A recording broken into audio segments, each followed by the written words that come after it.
All right, Most High in Christ. Shalom, shalom. You in live Israelite School of Universal Practical Knowledge, Biblical Scripture Breakdown class. Here with Priest and Captain Natazak Mashah. Ready to get it on. All right. Everybody some time to go ahead and get into class. Of course, like we always do every Wednesday night. Got any questions? Just type your questions in. Be able to get to them. Okay, Most High in Christ. Wherever you watching on Twitter, Facebook, Instagram. Hey, shalom, shalom, brother. Just make sure you sign in for attendance. The officer taking the attendance be able to take your name information down. All right. Hey, shalom. You on Instagram, you on Reddit, you on MeWe, Facebook, YouTube, Twitter. You understand? You watching on Twitch. Shalom, shalom. We're gonna get started in a little bit. All right. All right. So we left off. We're going back with Abraham. You understand? The Lord gave him instructions. Gave Abraham instructions, going through and talking about the things that you see in the New Testament. Those things that are recorded and talked about in the New Testament, they all come from somewhere. Very important events, very important history. Just like America, our oppressor teaches his sons and daughters and his children to honor their history, to remember what happened, the Alamo, the Revolutionary Wars, the Civil Wars, you understand, the preamble, the Constitution, all of the things that are important to him and his heritage. You understand? Well, our heritage that the Lord gave us, we have discontinued from it. And we need to come back and reclaim that heritage. And that is what we teach our people to do right here in the Isupk. Is the only place where you can learn the ancient biblical heritage that the Lord gave us without the colonization, without all the scams and schemes and joining other nations and political agendas and half truths and mischanged stories and all of that. This is what the Lord said. We're going to start here in Jeremiah chapter 17 and verse 4. It says, "And thou, even thyself, shall discontinue from thine heritage that I gave thee." Like we as a nation of people, we have discontinued from the heritage that the Most High gave us. He gave us his laws, statutes, and commandments, the high holy days that we celebrate. You understand, the memorial blowing of trumpets. You understand, the feast of first fruits, the memorial blowing of trumpets, the day of atonement, our memorial days, Purim and Hanukkah. You understand? It says our Vietnamese, Cambodians, and South Asians, Moabites. They are families of the children of Moab. That's correct. All of those names come with political agendas. No, the Filipinos, the children of Japheth. They're not children of the Ammonites. Those are Japhethites. The Polynesian islands, those isles, those are the children of Japheth. You understand? Shem, Ham, and Japheth were Noah's three sons. They repopulated the earth after the flood. Should be the children of Japheth, the so-called Filipinos, the so-called Aborigines, as they're known in Australia, the native Australians, who are the native Latins. They are the natives of Europe before, the Edomites or the cave dweller, the Caucasian, which is what the word Caucasian means. It means cave dweller. They come from the Caucasus Mountains of Georgia, Russia. There are people that were chased into caves that lived amongst the caves. They're cavemen. That's why everywhere they go, they destroy everything on the earth, the land, the water, the air, the sea. They take animals from their natural habitat and put them in a damn zoo, put them in Sea World. They take people from their natural land and shift them all over the world and start wars that they cause while they steal the resources in the land. And then eventually they claim the identity for themselves. They claim the identity of those people for themselves, just like today, the native Europeans, everyone would consider them to be so-called white men. They will consider the white man as a European. But that land of quote-unquote Europe does not originally belong to the so-called white man or the Edomite. None of the land belongs to them. You understand? So, just as a sidebar to answer that question, all right? But no, the Filipinos would be the children of Japheth. They're not so-called Ammonites. The so-called Ammonites would be the Japanese, all right? Should be the Japanese, all right? The Hawaiians, it's like the Hawaiians should be the children of Japheth, all right, as well. So let's get some more on that. It should be. All right. Let me see. Just a moment.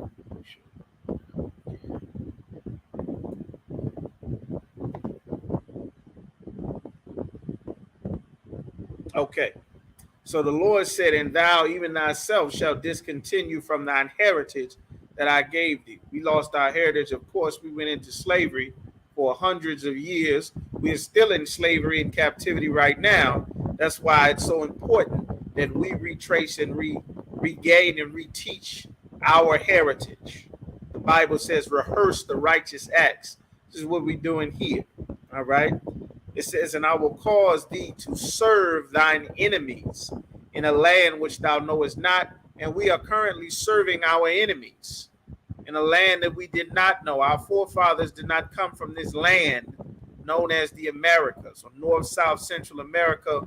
Our homeland is in the Middle East. Our homeland has always been in the Middle East, in the land of Israel. You understand? That's where we come from. We've always came from there. That is the most fought over, the most sought after land on the entire planet. It's where the Crusades were fought over that land. You understand? Even before they discovered oil and all of the minerals in the mountains all throughout the Middle East and all throughout the land, that land was the most fought after. That's where the Garden of Eden is. It's always been. That's where civilization started in the Middle East, in that Fertile Crescent, in Sumeria and Mesopotamia, not in Egypt, not in Africa, not in Sudan, not in Ethiopia, in the Middle East. That's where it's always been. All right. The Bible says Jerusalem is the mother of us all. You understand? That's where we come from, the nation of Israel. And that's where all life began. You understand? From that Fertile Crescent. All right. It says, we shall discontinue from the heritage that he gave us. So now, in Deuteronomy chapter 28, he's going to tell you just a little bit about how we're going to go into a couple of those scriptures and see how we lost our heritage. Because we did not obey the Most High. We did not keep his laws, statutes, and commandments in our land. We didn't obey him. We served the gods of the Egyptians and the gods of the Africans and the gods of the Arabs and the sky gods and Baal and all of this, and Molech and Chewin, all of the gods, the deities, and the customs of the other nations of people, which Christianity has taken and made into one religion, that one world religion. Everybody talk about that Illuminati and the one world government and the one world religion. That's your damn Christianity, where any and everyone is welcome, everyone is accepted, and eventually their own beliefs all become a part of the religion itself. That is Christianity. The Bible has never been about all people coming together. It has never been all people friendly. It has never been welcoming. The God of the Bible is not for all people. It's not all people friendly. It's not the God of all people on the earth. He's the God of the children of Israel. You understand? Hey, shalom, sis, y'all, shalom. So when the Lord says, Deuteronomy chapter 28 and verse 68, these are ways that we discontinued from our heritage.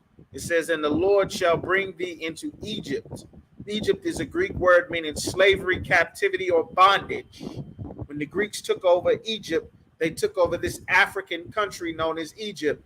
They saw that the entire kingdom was built off of one race of people oppressing and exploiting another, just like America. You understand? That's why the Lord said we would go into Egypt, or a house of bondage again, meaning a second time. Except this time, the first time we walked into Egypt, this time we were going to take ships into this house of bondage. This is talking about the transatlantic slave trade in the Bible. All of the years, all of the decades, all of the generations of your family and my family and all of Black and Hispanic Native American families, no one has ever explained and shown in the scriptures that the transatlantic slave trade was prophesied to happen to the children of Israel. Not the white man calling himself the Jewish man. He is not the children of Israel, not the oppressor, not the Arabs, not any of the people living there now. They're not the children of Israel. The Ethiopians are not the children of Israel. The South Africans and the Igbo and the Ashanti and all the Africans that everyone wants to love rather than love the actual children of Israel sitting in an INS detention center being told to drink water out of a goddamn toilet or in some reservation in a house that's leaking with mold full of asbestos, getting $500 a damn year from the government, living off of crumbs and crabgrass. Those are the real children of Israel, and nobody but the Isupk is concerned about. If they were, they'd be in here with us. You understand? So when the Lord said we would go into Egypt again, how did we go into Egypt? How did we go into Egypt the first time? You understand? All right. So let's get that. How did we go into Egypt the first time? Let's get that real quick. Genesis chapter 46, verse 26. It says, all the souls that came with Jacob. There was a famine in the land of Canaan.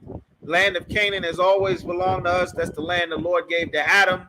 That's the land the Lord then gave again to Abraham, which we're going to touch on a little bit of that. Then all of that land always has belonged to us. Heathens move into our land, just like when the ghetto gets gentrified, who moves in? Who moves into the ghetto once it gets gentrified?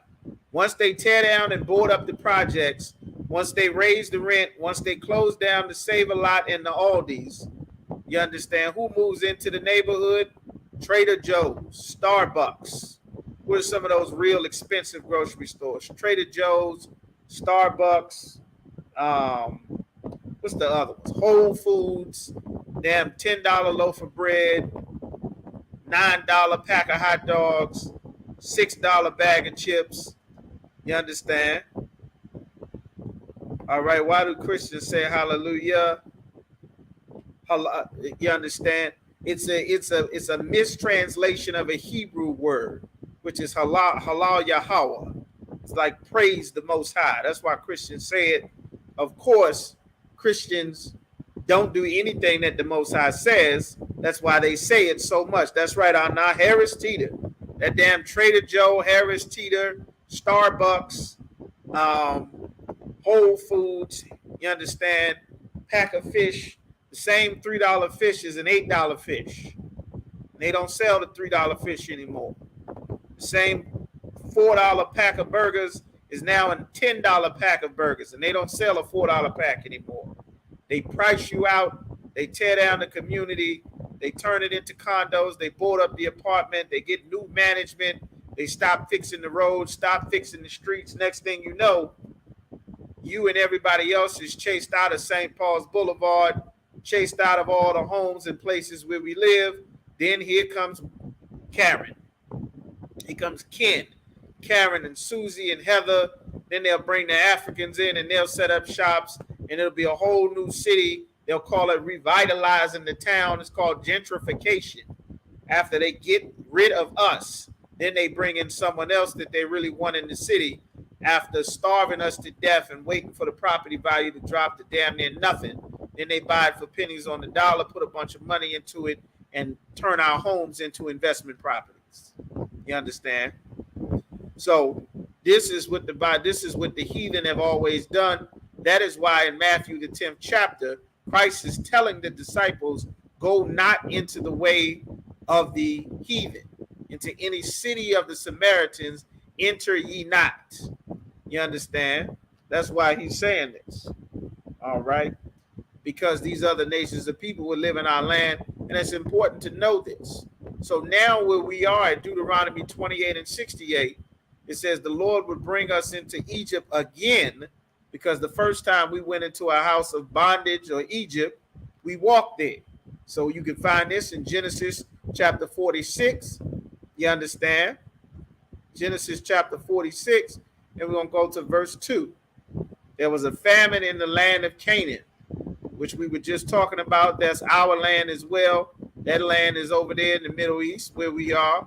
There was a famine. So we had to leave our land and go now into the other nation's land, into the land of Egypt. So let's get some more. You understand? Set bear with me just a moment. Trying to get this why we went into Egypt back in 25. Can't say the same thing.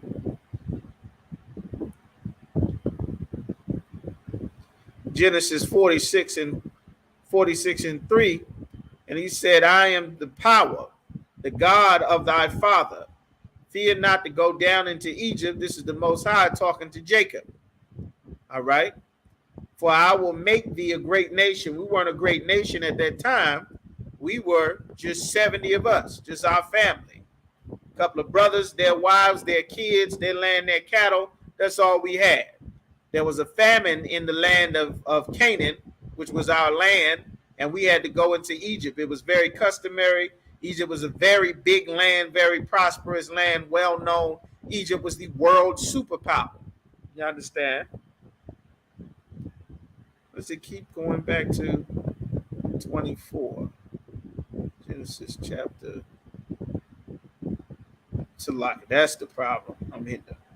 I'm going to 45 instead of 46. Salaki, I can bear with me. Give me just a moment.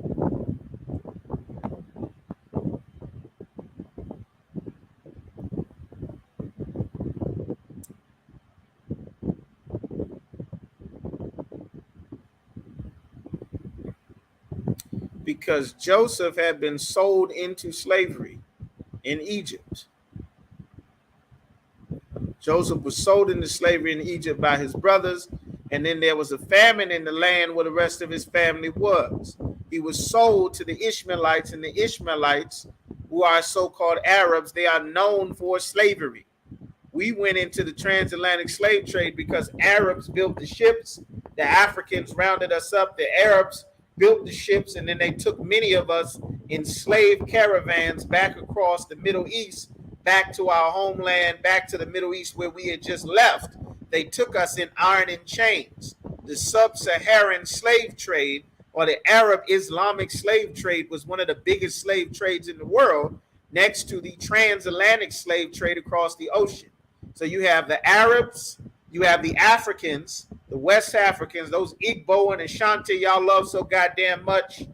You understand? All of Nigeria and Ghana, all of the great power and fame that they're known for today come from centuries of us being sold by them into slavery, and all of the empires that we built for our hundreds of years in Africa after we fled our homeland in the Middle East. All of those empires, they were able to capitalize as best they could because they are nowhere near as smart or as intelligent as us. That is why the white man came to find us and not them. You understand? Taking razor blades, cutting lines in your face, spreading hepatitis every goddamn where, sticking their head up an elephant's behind, smearing feces all over themselves, praying to the goddamn cow, eating monkeys, taking dumps in the drinking water, spreading Ebola every damn where. That's what's happening. And then, of course, as our laws civilized as best a heathen could be civilized, especially our oppressor, then they start to bathe regularly. Then they start to come up with hygiene rules and rules about cleanness and not dealing with and drinking blood to spread bloodborne diseases every damn way. Of course, they still heathen and they still do it and they still get sick, and every now and then you have a damn cholera outbreak or jaundice outbreak or hepatitis from all the goddamn bloody razor blades they sharing doing these simple tribal markings that the Lord told us never to be like the Egyptians or the Hamites or the Canaanites. You understand? With good reason. All right. So that's how we lost our heritage. We went into the land of Egypt. You understand? That's why the Lord is telling us this is the history of how we came into Egypt. You understand? Joseph was sold into slavery. He, of course, being an Israelite, being one of God's chosen people, he flourishes in Egypt. He's in jail. He outclasses them. He's able to interpret Pharaoh's dreams, tells him what to do. Next thing you know, this brother come out of prison. He's the second in charge over all of Egypt. He's well known. He's powerful. He's got respect. Pharaoh loves him. You understand? Next thing you know, our land has a famine in it. So we now leave Egypt. This is what the Lord told Jacob in Genesis 46 and verse 4. He said, I will go down with thee into Egypt. The Lord is telling them, go to Egypt. I'm going to go with you. I will be with you in the land of Egypt. I will also surely bring thee up again. Meaning you're going to go in Egypt, and while you're in Egypt, I'm going to make you a great nation. That's why it's important for us to learn the heritage of our people, the history of what's written in the Bible. All the things, if you ever learned about the Bible, most of the time in which you're hearing about the Bible is some preacher singing and dancing and trying to get you some effects so that you line his pockets with money, instead of teaching the actual history as to who these people are, what we did, what is our identity as so-called black people, so-called Hispanics, so-called Native Americans, so-called Puerto Ricans and Haitians. No preacher is teaching our people these things because they don't serve the Most High, and they got no business teaching the Bible in the first place. No one does outside of the Isupk. We make that very plain and very clear, with and for good reason. You understand? So the Lord tells Jacob, I will go with thee into Egypt, and I will surely bring thee up again. And Joseph shall put his hand upon thine eyes. Joseph is the forefather of Ephraim and Manasseh. Joseph was one of Jacob's sons, who was the youngest boy who was sold into slavery, who is now becomes in charge and powerful in Egypt, just in time for the famine in the land of Canaan. Now the Lord is giving instructions. There were many times that an angel of the Lord gave instructions to go into the land of Egypt. If these were so-called white men, we could not go and hide in Egypt. Just like when Christ was a baby, the angel gave Joseph instructions to take your child and get out of our land of Israel, to go down into Egypt until he become a toddler, or he's not a baby anymore, because our oppressor passed a law to go through and kill all of our babies because they were afraid that a king would be born for the Jews. And now the people that they get rich off of and exploit and rob us to no end, they would not be able to rule over us because we would have a king of our own. And knowing the records of our kings, like King David and King Hezekiah and all of our leaders and King Saul, they knew that the Lord was a man of war. And if we got a king and our nation got put back together, instead of having those wicked religious leaders over us like we have right now, that they knew that they would have a serious warfare on their hands trying to subdue the nation of Israel again. That's why they said, well, just kill all of their babies and that should solve the problem, because that's how a heathen thinks. You understand? So that's just a little bit of the backstory. This is how we went into Egypt. This is how we went. We walked down into Egypt. You understand? All right. And Jacob was old. You understand? And the sons of Israel carried Jacob, their father, and their little ones and their wives in wagons, which Pharaoh had sent to carry him. We were in bad shape. And they took their cattle and their goods, which they had gotten in the land of Canaan, and came into Egypt. Jacob and all his seed with him, his sons' sons with him, his daughters and his sons' daughters, and all his seed he brought with him into Egypt. Our whole nation went with us. You understand? And the names is going to list all the names, all the babies, all the children. Reuben, all the 12 sons and their children, all of them are listed. You understand? And these are the sons and the wives and the daughters. Our names are, all of these things are listed. Now you go down to verse 27. It says, these sons of Joseph, hold on, not 27, verse 26. So in Genesis 46 and 26. All the souls that came with Jacob into Egypt which came out of his loins, meaning from his seed, his sperm produced these.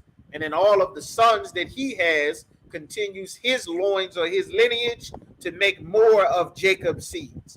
Besides Jacob's wives, all the souls were 80. Score is 20. So you have 80, which is 3 and 20, which is 60 and 6. So that's 66. You understand? 80 and 6, 66. And then you count them, you count Jacob, you count them, and you get all of those. All right. So it said in Joseph's son, what does it says? And the sons of Joseph, which were born him in Egypt, were 2 souls. All the souls of the house of Jacob, which came into Egypt, were 80 and 10. So you got 80 and 10. 80 again and 10, that's 70. All right. So this is how we came into Egypt the first time. We were not in Egypt already. We are not Africans. We were never Africans. You understand? All right. And he sent Judah before him and unto Joseph to direct his face unto Goshen, and they came into the land of Goshen. All right. So now, this is how we came into Egypt. Now we are in Egypt. We're in Egypt. We're there. We're settling into Egypt. We're not living amongst the Egyptians. We live in our own land, in the land of Goshen. So we're there now. We go in there 70. Of course, we have our own land, our own cattle, our own water, our own everything. Next thing you know, we are multiplying. We have our own side of Egypt that's just us, and we are multiplying. You understand? We having sons, we having daughters. Just think of the children that the tribe of Isupk, the so-called Mexicans, the tribe of Ephraim, so-called Puerto Ricans, the tribe of Judah, before integration, before the Welfare Act, before, you understand, the feminist movement and the eugenics program, the tribe of Judah, who having families of 8 and 9 kids. Sisters having 8 and 9 kids and a job and a home and a husband. Huge, huge families. Brother have 2 kids, have a whole nother family on the other side of town. You come to the funeral, find out that you got 15, 16 different brothers and sisters. Y'all never even knew about each other, and y'all were born on different sides of town. Just never met each other. You understand? That's how we live when left to ourselves. That is why the Christian preacher, the Christian church, and America and that eugenics movement fought to make sure that black families became smaller and smaller to today. Sisters just murdered a damn baby, if 1 or 2 babies at all. You understand? We haven't made our families great again here in the Isupk, but under the oppression of America and the direction of the damn Christian church, which is the left hand of America, you understand, telling us to keep and love and cherish America's traditions and pray and honor and worship America and the God of America, which is their money. You understand? We got these little smaller and smaller to where we about 18 million in the hole from all these abortions since Roe versus Wade. But we didn't have that in the land of Egypt. All of the tribe of Gad, all of the so-called Hispanic tribes, the so-called Native tribes, the Seminole Native Americans, the tribe of Judah, so-called Negroes, so-called West Indians. We had all of our babies. We multiplied and multiplied and multiplied, which is exactly what we would do in any empire. That's why they have to flood drugs into our communities. That's why they have to kill us at traffic stops and turn us into drug addicts and take fathers out of the home and destroy the families. They have to do these things. Otherwise, we would multiply just like we did in Egypt, because they patterned America after Egypt. That's why if you go and you see the boxing matches, the matches are in Caesar's Palace. You understand? You go to downtown, any downtown area in America, you'll see Roman Colosseums and Roman columns. You understand? Roman architecture, all kind of different Roman steps, and just look just like ancient Rome. And they put that Roman eagle. That eagle is the symbol of the Roman Empire. It's the symbol of the nation of Edom. That's why the Germans, Hitler, and the Third Reich used that eagle. The Russians used the eagle. The Spain, The Spanish Armada used the eagle. The Portuguese, the conquistadors, the Roman legion used the eagle. That's their bird, and it talks about them using that eagle in Obadiah, in the Bible. That's the symbol. That top predatory bird is the eagle. That's our oppressive symbol on the back of your dollar, on your coins, on the post office, on the Senate, the seal of the U.S. Capitol, all of that. So now it's listed here in Exodus chapter 1. Now we're in Egypt. This is what happened in Egypt. All right. So now we go to Exodus chapter 1 and verse 6. It says, and Joseph died, and all his brethren and all their generation. We're in Egypt. We left. We're in Egypt. Joseph died. He passed on. All his brothers died. They passed on. All of those original fathers, those patriarchs, who today are the 12 tribes or the forefathers of the 12 tribes of the nation of Israel. That's why we call brothers a Judite.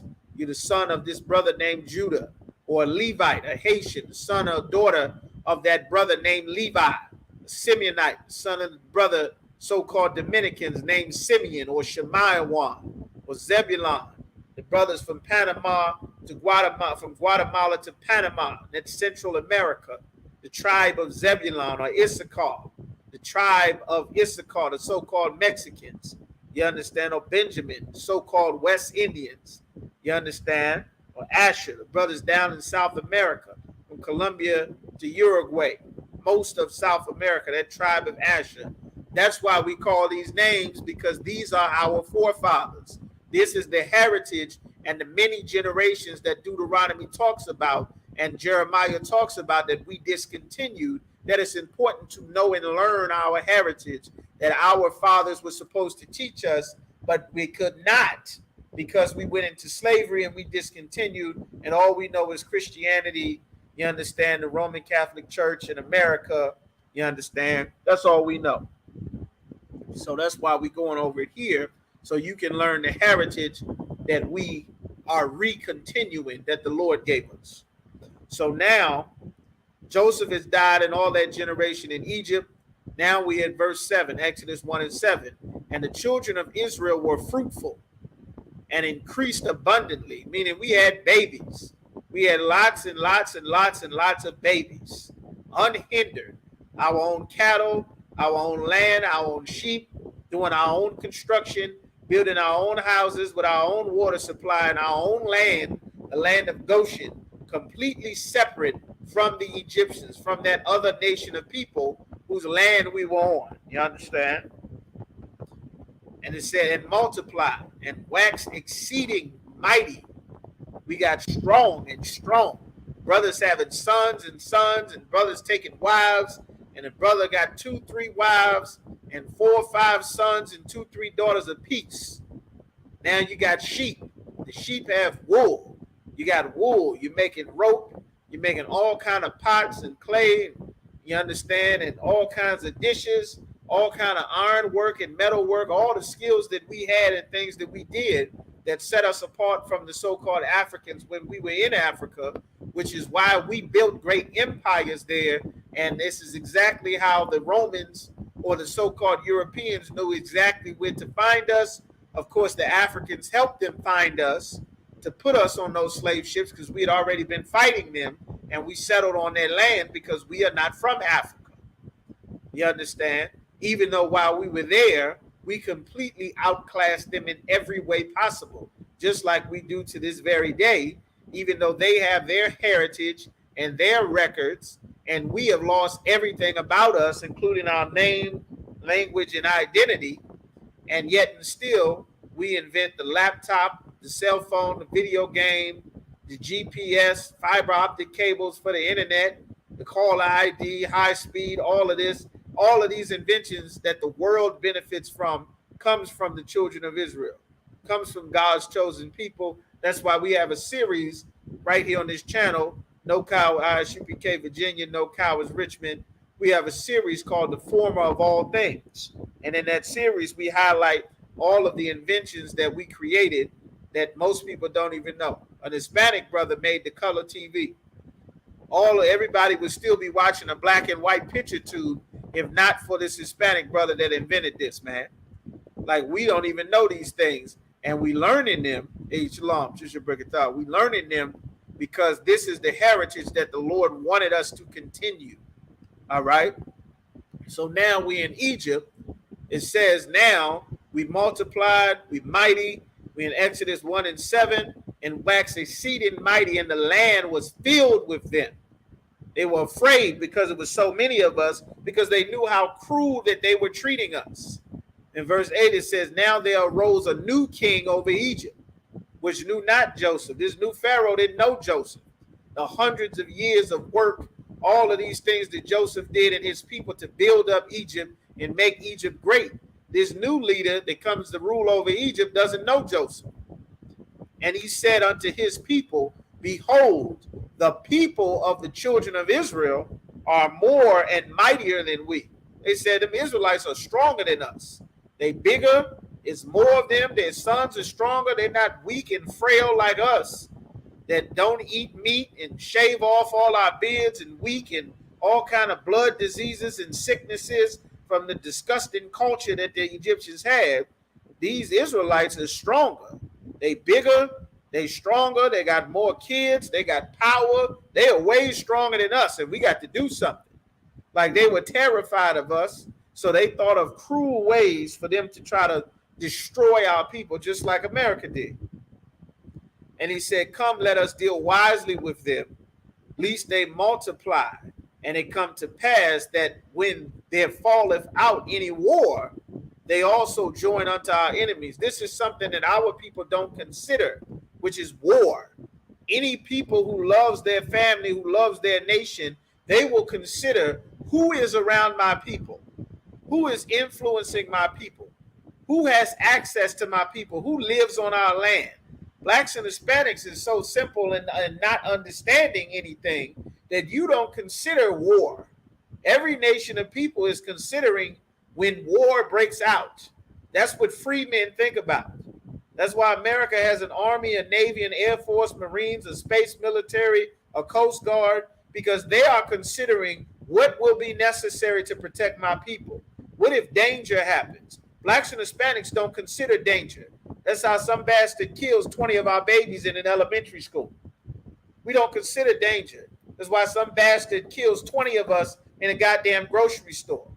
The God that we've been taught to worship is everything going to be all right. Everything going to be all right. Well, the murderer come up in church and kill 10 people because that's not real life. The lion is considering, who the hell is in my territory? Who here is not a lion? Who's not a part of my pride? Who could be a threat to me or me ruling this land or my family? Those are things that a free man thinks about. A slave thinks about, I can just love everybody, and we could just sing, and we could just hug, and we could just kiss, and everybody, we just come together. We'll just all share. Nobody thinks that foolishness except for blacks, Hispanics, and Native Americans. I had to tell a Hispanic brother in the lift the other day, I had to tell the brother, he was like, I said, the Christian church does not teach us what God wants. Of course, I'm talking to the brother in Spanish, said the Christian church does not teach us what God wants us to know. Like in our school, we teach the truth about the Bible, that blacks, Hispanics, and Native Americans are God's chosen people. And because we don't know God's rules, that separates us from God's protection. Like, that's why we don't understand. And as we're driving, we driving around, he driving the car, I'm talking to the brother, he asking a couple of questions, and he's like, oh, it's so many beautiful women out here. He telling me, of course, in Spanish, he's like, so many beautiful women. It's wonderful. It's black, it's black women and Asian and white women. I said, no. I said, no. He was like, huh? He was like, what? What's wrong? I said, no, the Lord got rules. Like, we got rules, like what we can and can't eat.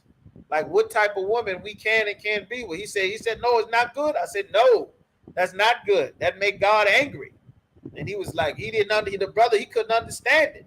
Because all of his years of being a Christian, he had never been taught that God has rules over what type of woman he's allowed to like.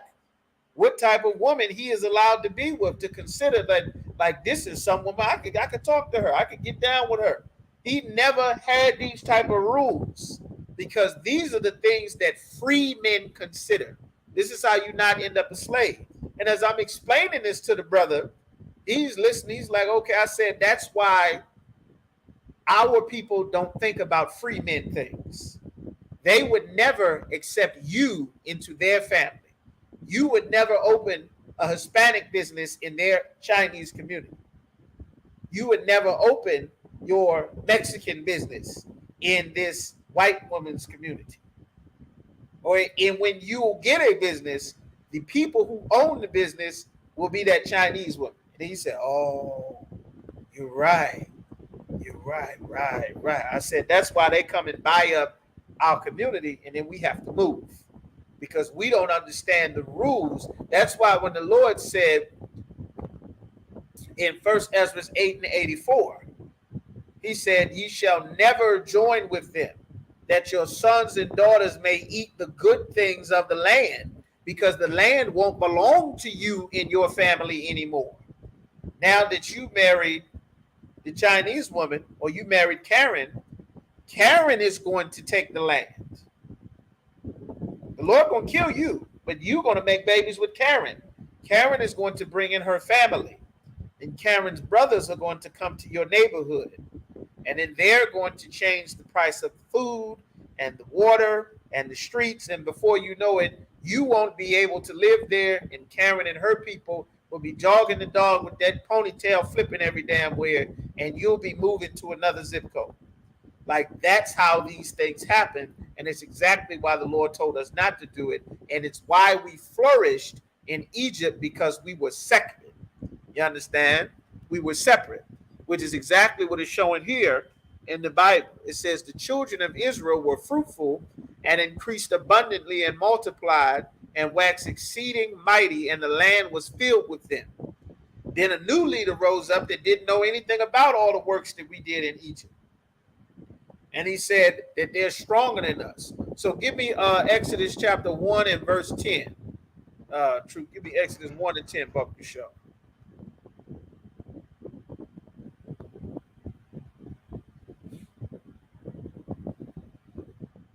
I think you muted, brother. Oh, try it one more time. Can you hear me all right, sir? It's a lie. Okay, go ahead now. Can you hear me now? Okay, you perfect. Go ahead. Exodus 1 and 10. Book of Exodus chapter 1 verse 10. Come on, let us deal wisely with them, lest they multiply. That was their first concern, was we need to stop them from multiplying. That's what that whole agenda is, talking about abortion. If there were as many white women having abortions in America, as infertile as that white woman is, and as inferior as our oppressor's rod and his horrible sperm cells, as inferior and all the damn in vitro fertilization and extends and hymns and all the goddamn erectile low testosterone, all of this problems that our oppressor has, you understand, they are concerned that you will outnumber them, and we will. We will outbreed them 10 times out of 10. They could not keep up with the amount of children that Black, Hispanic, and Native American men and women could make in any period in time. They could not. You understand? And the Egyptians could not keep up with us either. And they understood that. That's why they said this. So keep going. And it come to pass that when there falleth out any war, they join also unto our enemies and fight against us. Now, why would they be concerned? This is why the words that's written in the Bible are so very important. Why would they be concerned about us joining another nation of people if we all Egyptians in here living this wonderful Egyptian life? Why would they be concerned? If we are the same just because we live on the land, these are the same silly slave concepts that they teach our brothers and sisters in the world, that we are from the continent, back home, the continent, like Africa is some united place. You understand? The Nigerians don't have anything to do. There's no such a people. That land is called Nigeria. I'm using that because they're the wealthiest country in Africa is Nigeria. You understand? The land is called Nigeria. When you get to the actual country, the people living in Nigeria, all of those people are not the same. They have different languages, they have different cultures, they live in different places, they have different history, different records, and they are not the same people. They're not all together, one united, we are all not, they're not the same at all. And it's not that way anywhere in Africa. North Africa is filled with Arabs and the descendants of the damn descendants of Turks, the descendants of Italians, of Turks, all kind of different things in North Africa. Africans, Arabs, they got so many different languages in Northern Africa. You understand? I went to college. I met Eden in college. One person I met, I think she was from Algeria, Tunisia, up in North Africa. She spoke English. She did not speak English yet. She spoke French, she spoke Arabic, and she spoke Spanish. And she was a damn Romanian. You understand? The land that you live in does not determine your identity. And that is a concept that only slaves believe that nonsense. Like if you go and you move to China or you go to Vietnam and the Vietnam War, and brothers go and make babies with the Vietnamese women there, which they should not, which they did. And now there's a section in the Vietnamese community that is not the regular Vietnamese. It's Vietnamese with afros that like to play basketball, that always are in trouble, that put too much salt in their food, that's just not quite as Vietnamese as the rest of the Vietnamese. And they got a whole damn town and city and village that the rest of the Vietnamese don't really deal with them. You understand? Like that's what's going to happen. That's what we don't understand. That's what happened to the sister Naomi Osaka. Well, her daddy went and made a baby with a Japanese woman, children of Ammon. And of course, out of all of the people in Japan, the one that's actually not Japanese, that's really a Haitian, she become the greatest damn tennis star that all of Japan has ever seen. And now she winning all the records at 20 years old. Because she is one of us, not because she's one of them. Like, they understood in Egypt that just because these people live in our land does not mean they're one of us. We're not all the same because we all bleed red. We're not all the Egyptians because we all live in Egypt. They understood that, and we understood that. And a part of, remember, the land is called Egyptos. We don't look at it as a people. Like the Lord said, let this mind be in you that is also in Christ. You understand? This is the mind that the Lord has been trying to put into our people through his Holy Spirit. This is why I'm teaching y'all this. So you can get this into your spirit and understand that they are looking at you like this is a potential enemy when we go to war. This is what they're saying. This is a potential threat to my people. Just like the hyenas look at the lions like they're a threat. The buffalo and the gazelle look at the cheetah like they're a threat. They look at the lions like they're a threat. They're not mixing and mingling and, we all from Africa, let's get together. That's why the Bible says every creature loveth his like, and every man loveth his neighbor. All flesh consorteth according to kind. You understand? That's why that's how real life works. And in Egypt, this is why when the Greeks took over that land of Egypt, they said this entire place is nothing but slavery.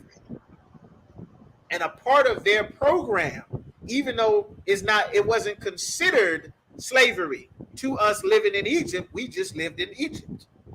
Just like most of our people don't consider being here in America where the bulk of our tribes are, this is slavery.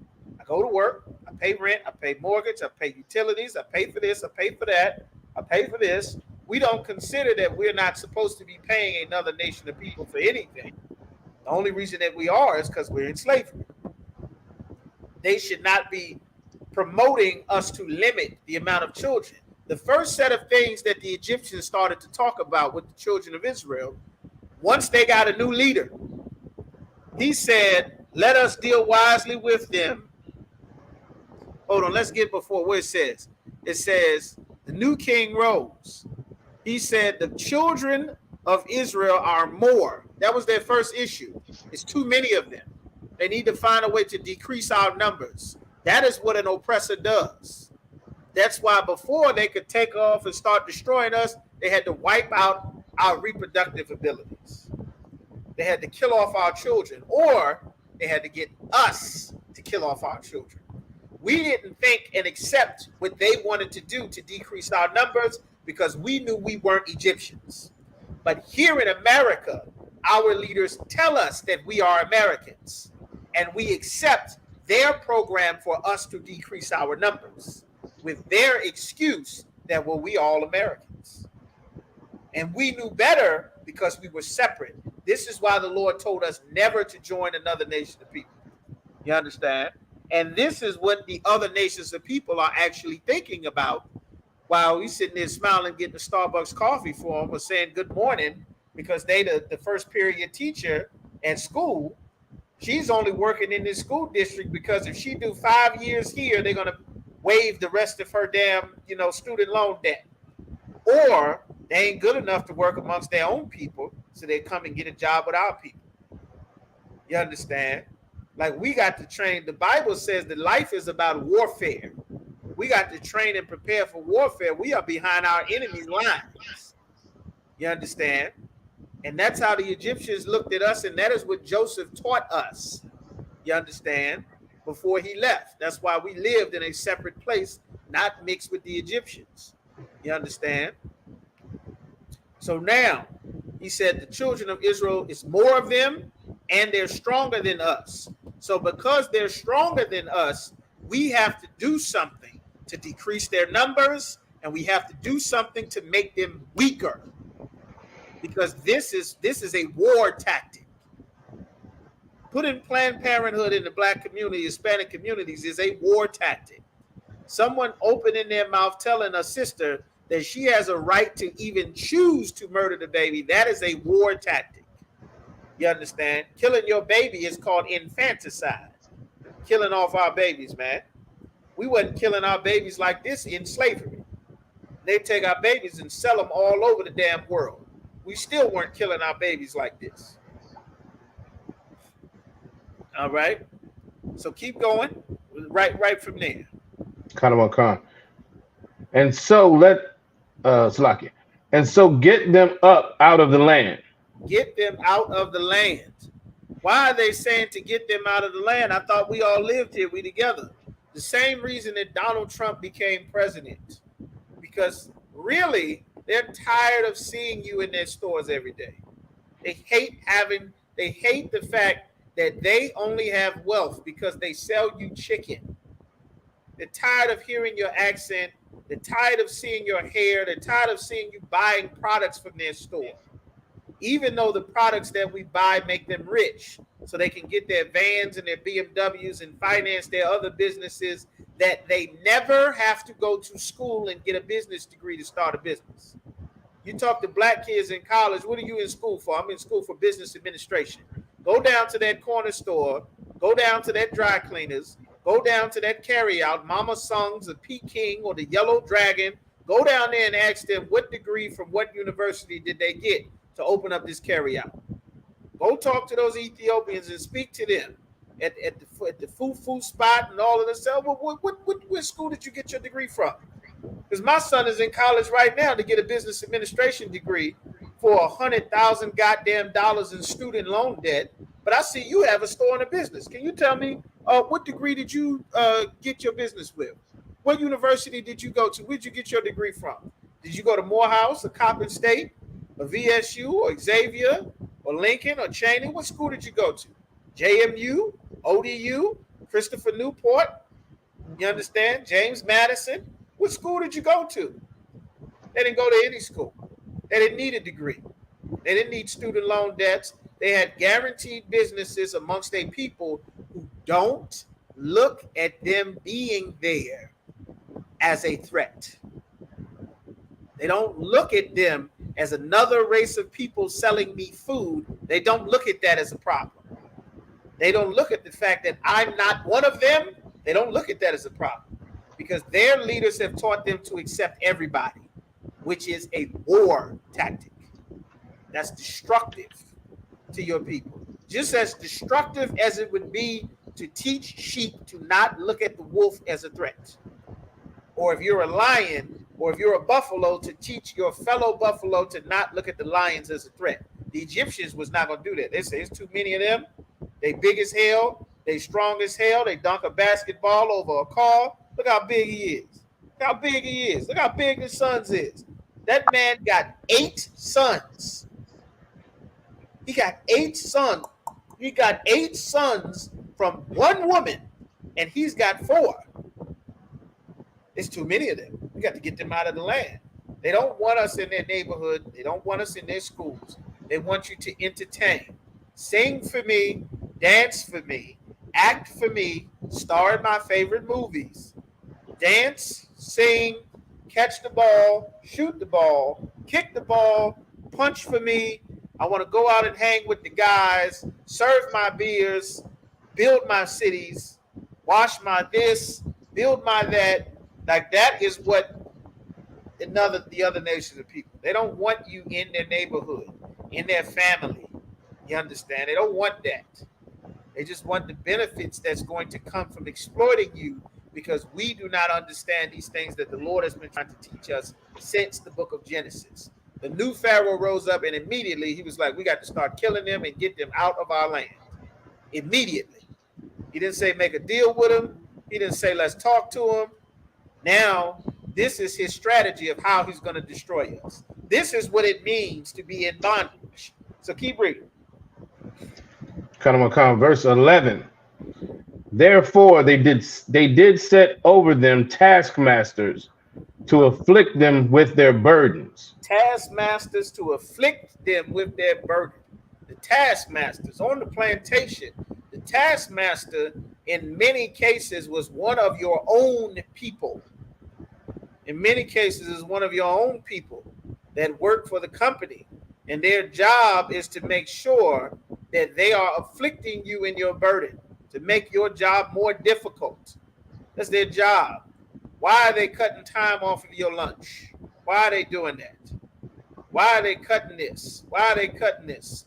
Why do they keep make you have to re-register for the goddamn health care every year? They change it just to make things more and more difficult all the time. Like they created a system to where you are not working and completing a job. They created a system to where now you are in slavery under oppression to complete a task for the empire. Because we were separate to ourselves, but we still building their empire. Just us being there is making them rich. They aren't farmers. So if anybody wants to eat sheep or cattle or anything, they're getting it from us. We doing their agriculture just like we are here in America. The tomatoes, the strawberries, the grapes, the onions, the Hispanics in the field picking that fruit, picking those vegetables. That's why if it was a white man picking his own fruits and cranberries and vegetables, then the tomato would be $10 instead of $2. The pack of onions wouldn't be $3. It'd be $11 because white men had to pick it. But if you take 100 Hispanic brothers and sisters of the tribe of Zebulon and Issachar, and you put them in a field and you starve them to death and you give them a basket and you tell them you can stay and we'll give you $1 for 90 pounds of whatever you pick, then they'll go and work and harvest your whole 40, 50 acres of onions and strawberries and grapes, and then you can sell them for $2, $3 a pound, and then it's the economy. It's the supermarket. It's produce. Nobody knows that you dying in the damn field without a bathroom or a clean drink of water, you understand, in a goddamn open plantation in Georgia somewhere. Nobody knows that. They just know the grocery store is full. And this is how Egypt ran, and this is why when the Greeks took over Egypt under Ptolemy, Mark Antony, Cleopatra, those are white people. Those are Greek babies. And when they took over Egypt, When they took over Egypt, this is what they said. The land of Egypt wasn't known as Egypt before. It was called Mizraim, if you look in the Bible, or Montezorium. Yum means plural. There was an upper Egypt and a lower Egypt. You understand? So now, let's keep going. And they built for Pharaoh treasure cities. And now the taskmasters they're looking for a way to honor Pharaoh, looking for a way to make the empire greater. We building up, getting strong, having our families, our cattle, our crops. We living in perfect harmony. We doing our own thing in our own area. They leave their area to now come to where we are. They have a problem with us. We are separate. And they're looking to afflict us in what we are already doing. They're looking for ways to hurt us. And they're going to tell you what they're coming up with. They want, and this is something that's it's so very sad, and it's so very negligent on the part of our leaders, and it's so why this job for every officer, every brother, every brother aspiring to be an Isupk, to become a trooper, every trooper aspiring to become an officer, and every officer aspiring to perfect your office here in the Isupk. This is why it's so very important that our people do not realize that the other nations of people are looking to hurt you. They're looking to hurt you.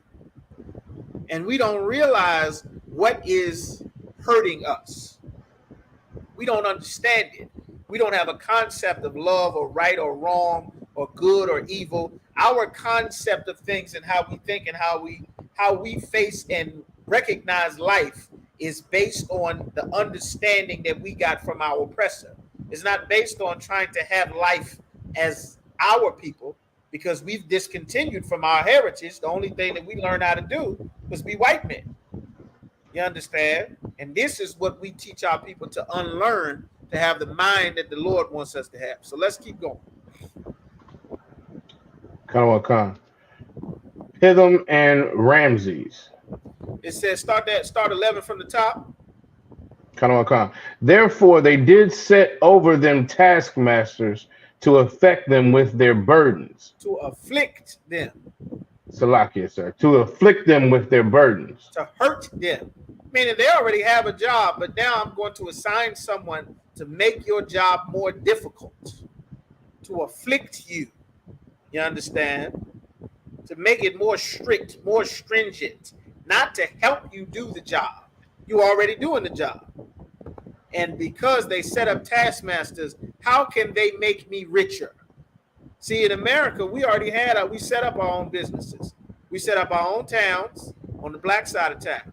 Many times it was by the swamp. Many times it was by the cemetery, the land where no one wanted to live. That's why the ghetto, the projects is usually, and the black community was mostly on the other side of the tracks. The term was, he's from the rough side of the tracks.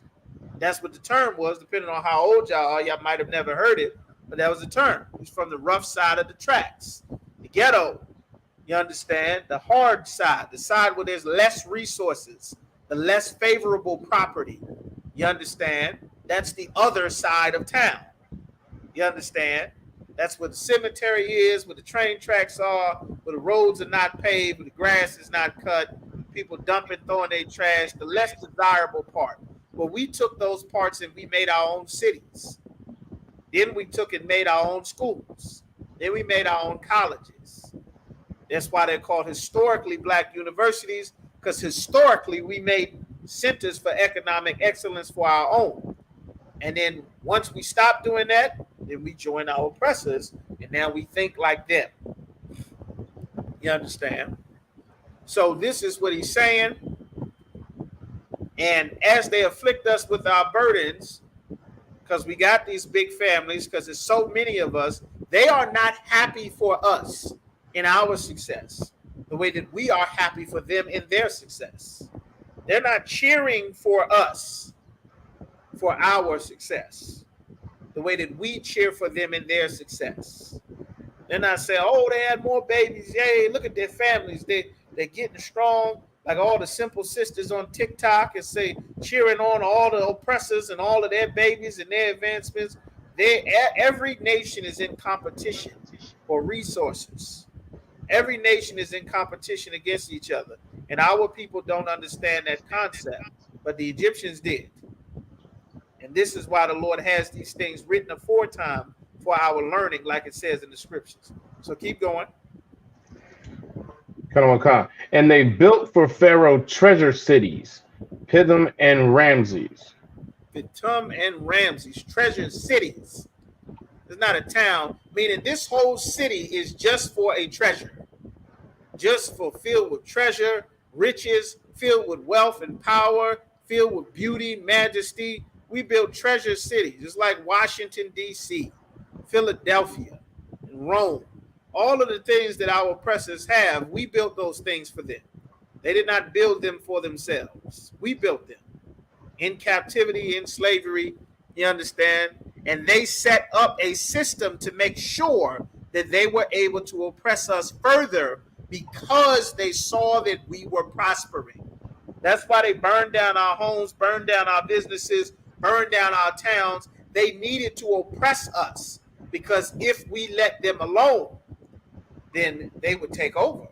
They're smarter, they're faster, it's more of them. Their women are more fertile, they're more alive than we are. The Hebrew women are not like the Egyptian women, they lively. That's what they said when they told us to kill our babies. They having way more babies than we are. You understand? This is what every empire would be concerned about. And it's the same thing that America. That's why America rebuilt Egypt. This is what they were concerned about. So keep going.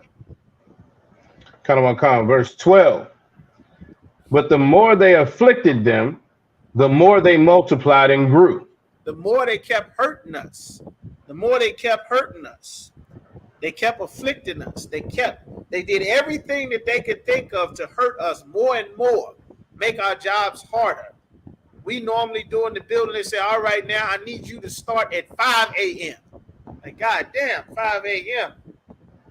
Like, all right, I need you to get here at 6. I need you to start at 5. We need mandatory overtime now. I know you're supposed to get off at 8, but we can't let you go at 8. Now you get off at 10. I know that you teaching your kids well. We're gonna make a mandatory schooling, so now your kids aren't with you. Your kids belong to the state for 11 hours a day. But what about my farm? What about my businesses? What about all these cattle, these sheep I got? You're gonna have to stop all that sheep and that cattle. You're gonna have to be at work. Your kids gonna have to be at school. You understand? Y'all got too much time on your hand anyway. It's too much of you. Y'all making too much babies. You understand? Sound like the Christian church. There's too many of y'all anyway. Y'all need to do more work instead of sitting around making babies all the time. You need to do more work. Sound familiar? Sound familiar? I remember preachers saying this for decades, straight out of the rehearsal of America. Same thing the Egyptians are saying. They having too many babies. They too strong. It's too many of them. We need to make their lives harder. Stop giving them all this time off. Pharaoh asked for a 3-day weekend. They said, you can't go. He came back and said, let my people just worship the God in the wilderness. He was like, no, you got to leave your children and your cattle and your wives. Like, they found a way to make our lives more miserable, to oppress us with their laws, with their rules, with the power that they have.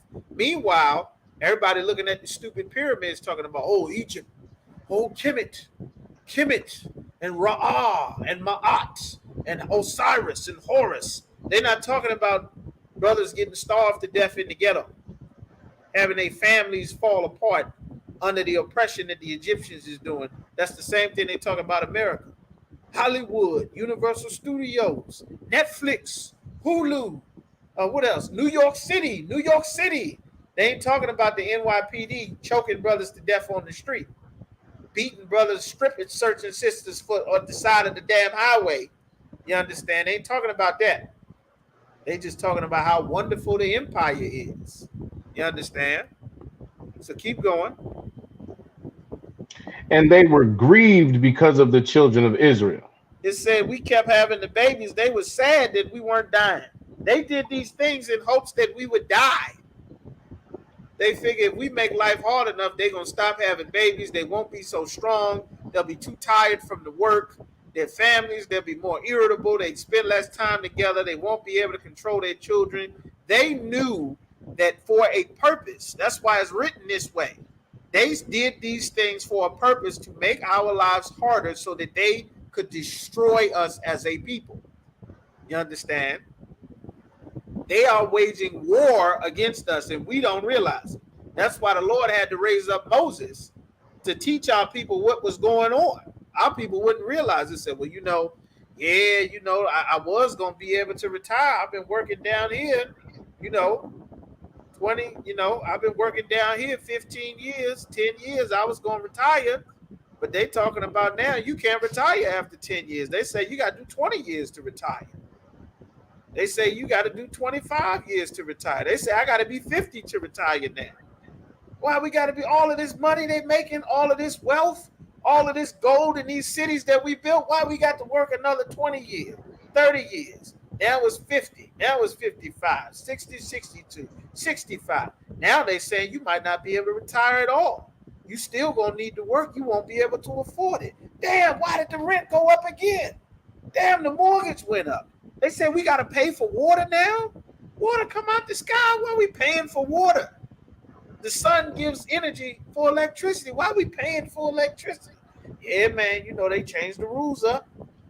Yeah, man. They said we got to pay for the school now. I thought that's what we was doing. They said, no, you got to pay now. It costs more. We got new taxes. They got to fix the roads. They don't fix none of our roads. You know that. No, they say taxes went up.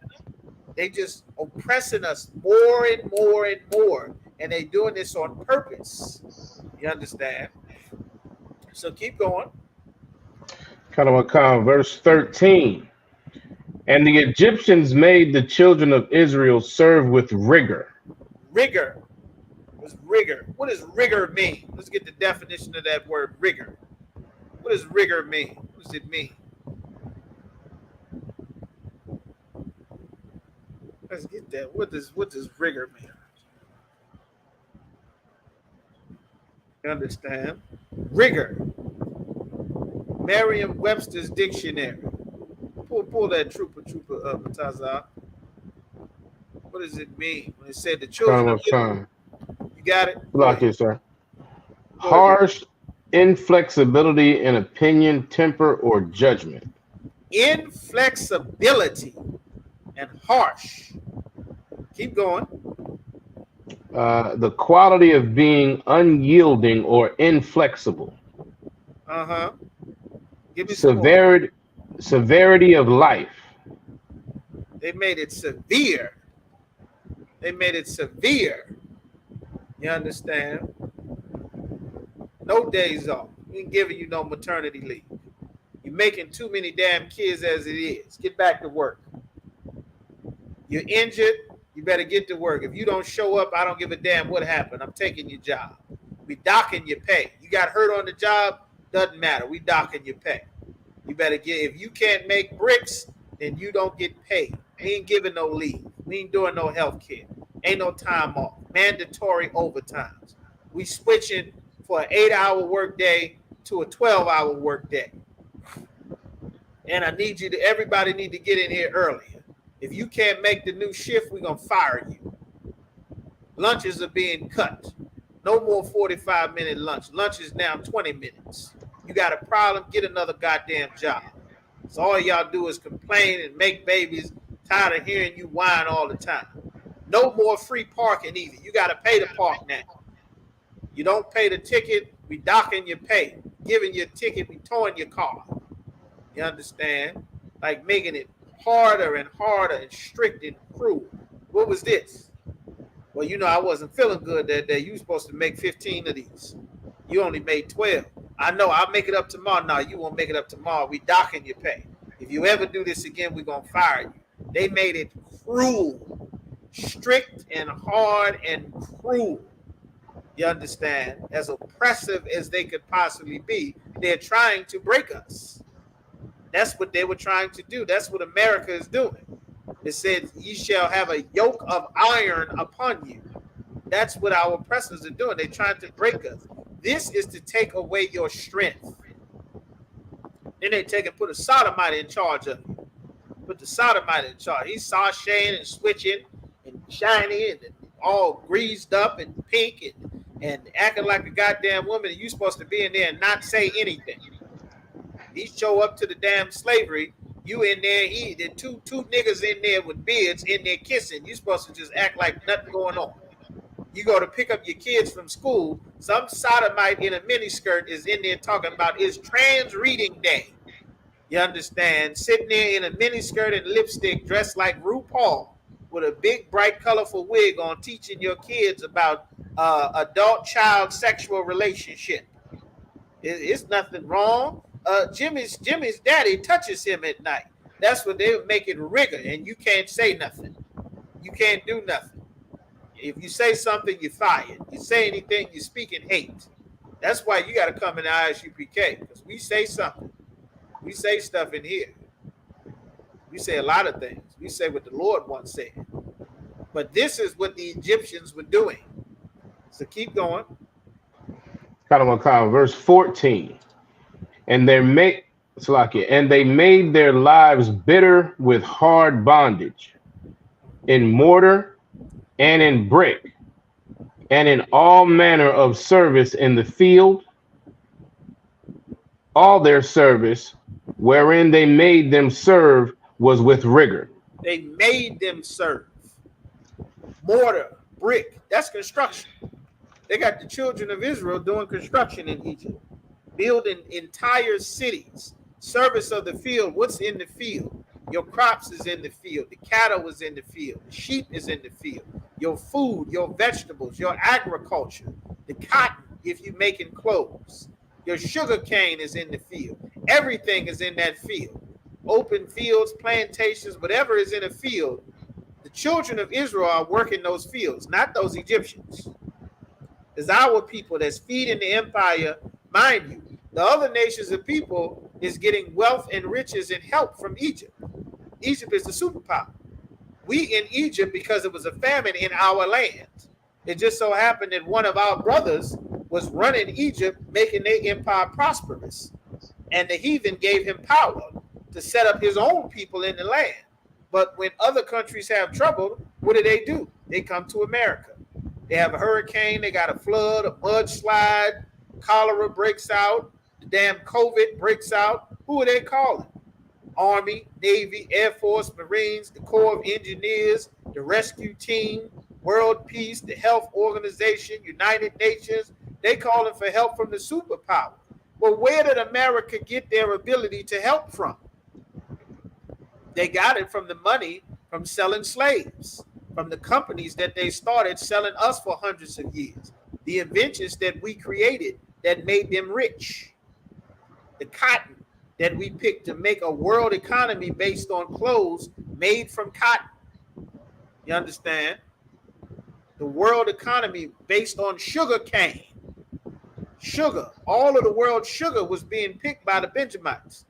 The brothers in the French colonies, and down in Brazil, the Brazilian sugar cane fields, the tribe of Benjamin, the tribe of Asher. That's where you get your teas, your breads. You can't hardly go in the grocery store and find something that doesn't have sugar in it. The bread has sugar. The unsweetened things have sugar in it. The coffee, the juice, the sodas, the cereal, the grains, the bread, the grits, everything got damn sugar in it. Everything.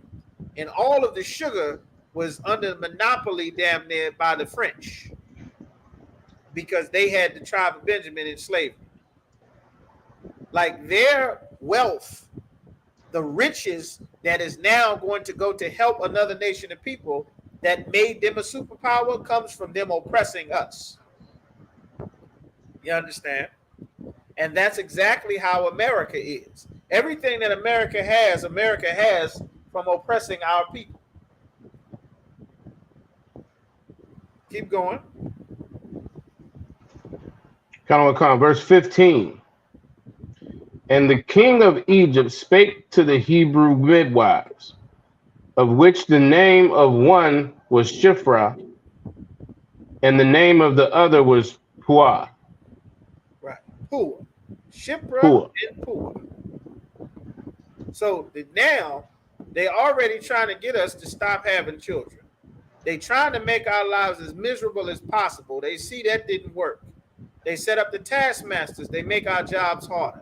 They forcing us to make cities for them and working in their construction sites, building up their damn pyramids, all them pyramids everywhere, all of their cities and roads. We working in the field. Their whole agriculture is coming off of our backs.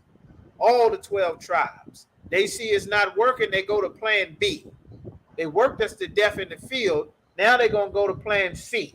Keep going. Verse 16. And he said, when ye do the office of the midwife to the Hebrew woman. To who? To the Hebrew woman. To all the women. To who? To the Hebrew woman. He's saying to the Hebrew women. Why is he saying to the Hebrew women? Why is he saying that?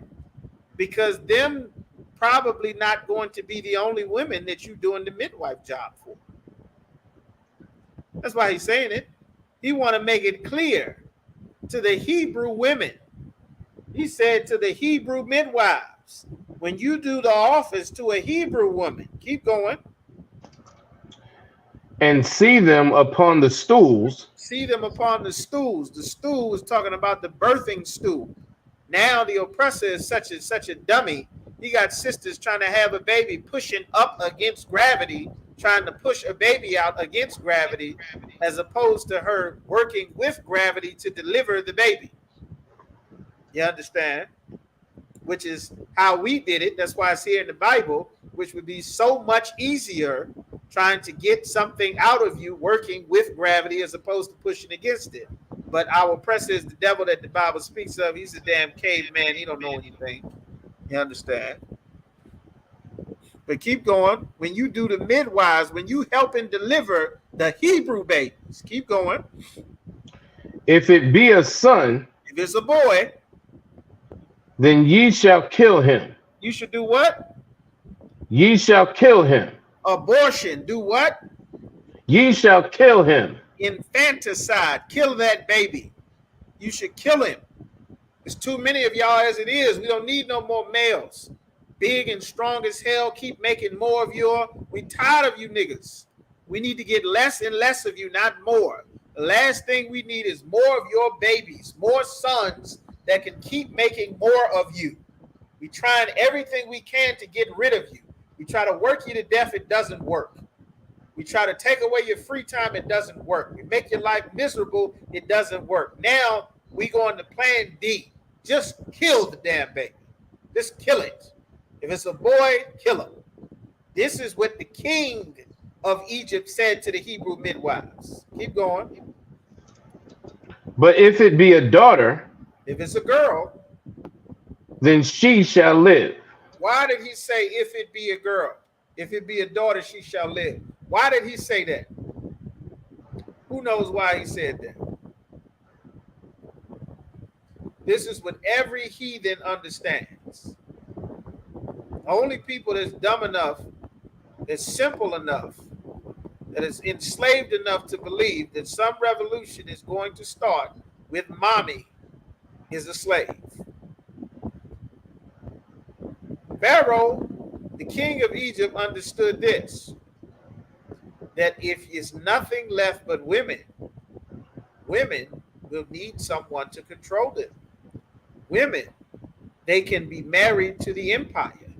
And if we kill off your men, then we'll have the perfect secretary. We'll have the perfect one to fill our religious temples if we get rid of your men. Because instead of them being at home, serving their husbands and serving their fathers and being wives and giving birth to y'all children, you understand? The man carries the seed. That's correct. So we get the benefit of your people. She's going to make all the inventions. She's going to work in our hospitals. She's going to work in our offices. She'll be our astronauts. She'll be our inventors, our scientists, and she will be able to take care of the kids that are already here. But what she won't be able to do is keep the nation strong. She won't be able to be in charge of that family, and the heathen understood this. She won't be able to secure that community And the heathen understood this. She won't be able to stop us from coming to do whatever we want. She won't have the mindset to understand the laws that we are passing are racist and to destroy her people. All we have to do is tell her she's a diva. She's a goddess. She a boss. She a queen. She a bad bitch. That's all we got to do. And in her vanity, she'll be puffed up, and we'll let her. You'll tell her, put on the cover of a magazine, let her show off her tail. You understand, and show off her breasts, and let her sing and put her naked on the stage, and she'll feel like she's the goddamn queen of heaven. And then before you know it, we'll be able to use her as the model to turn the rest of her women into whores.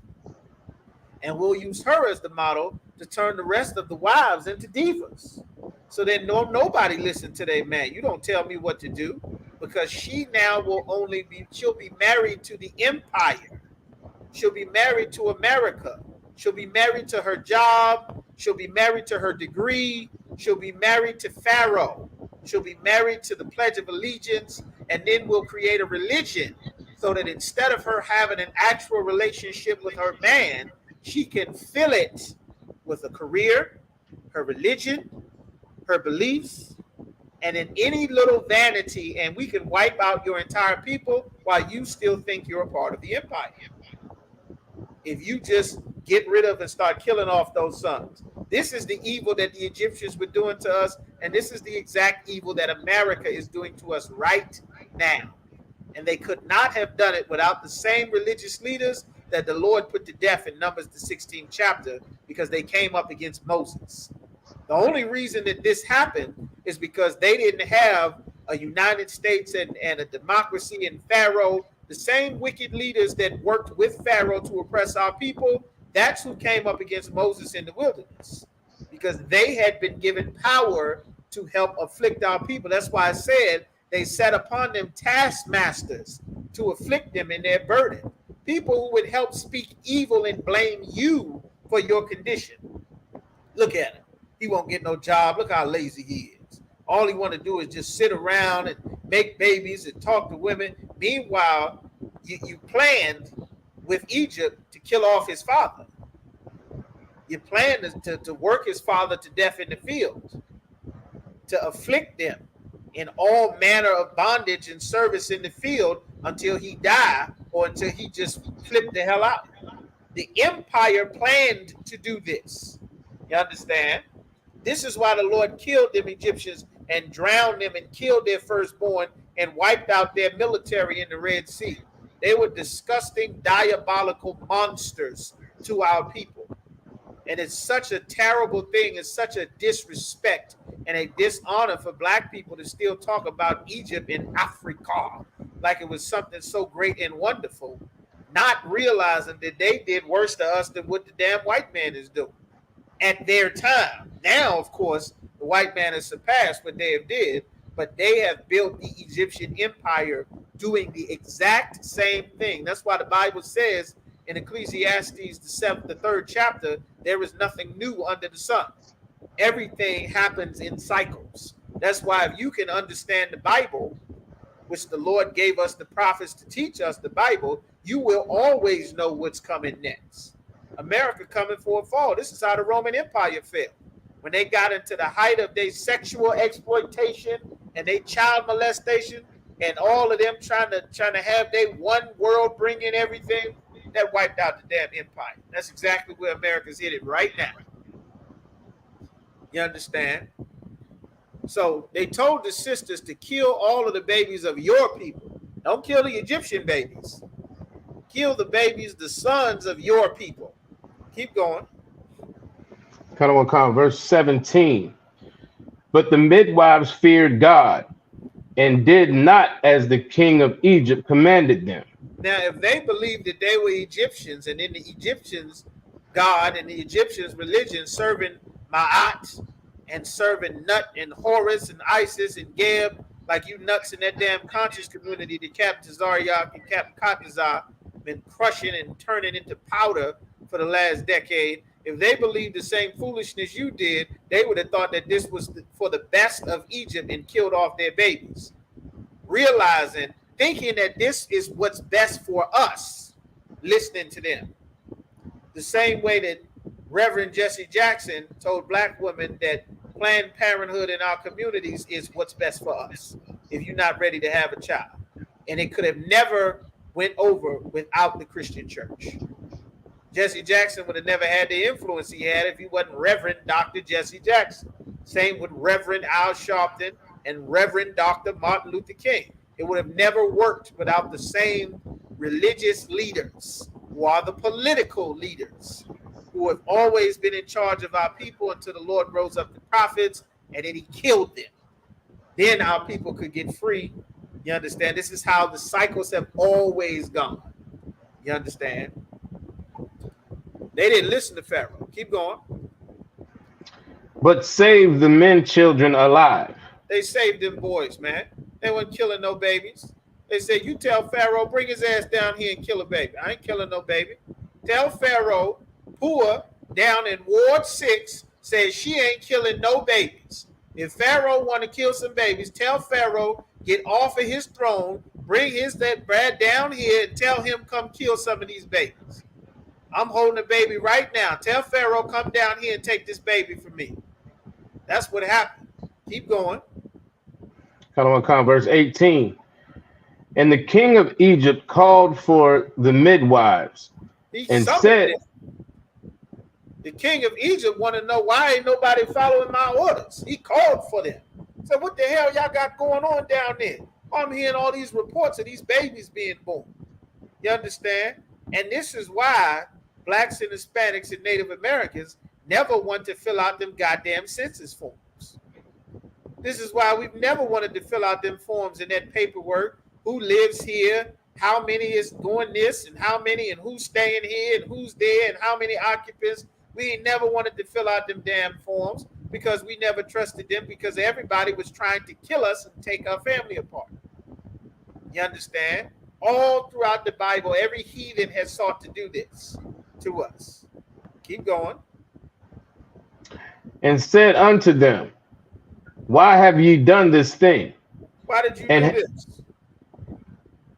And have saved the men children alive. Think of how disgusting a bastard he was. Do you know what he just asked them? I want to see who's paying attention. Hey, Shalom, Baltimore, Chip Shepard, big man. Who here understands the question that this piece of filth just asked the midwives? Do y'all understand what he just read that again from the top to that point and stop right there again. Sir. And the king of Egypt called for the midwives and said unto them, why have ye done this thing and have saved the men children alive? Let's get the definition of that word midwife. Let's see what that actually means. Let's get that definition. Pull up that the Webster's dictionary. Let's get it. See, it can be common. That's why the definition of words is so very important. Trained under Commandant General Yohana, the definitions of the words that you are being taught, the words that you hear in the scriptures, it is so very important for you to understand what the words mean that are being said. They're there for a reason. It's not by accident that a word is being used over and over again. All of these words matter. That's why special emphasis is to be put on words like if, and but. You understand? Give me the definition of a midwife. Read that for me. Sir. A person who assists women in childbirth. That's it. A person who assists women in childbirth. The second definition, sir, says one that helps to bring, one that helps to produce or bring forth something. That's Webster's dictionary. Sir. All right. Bear with me just a moment. It's a little bit more. Assist women in childbirth. All right.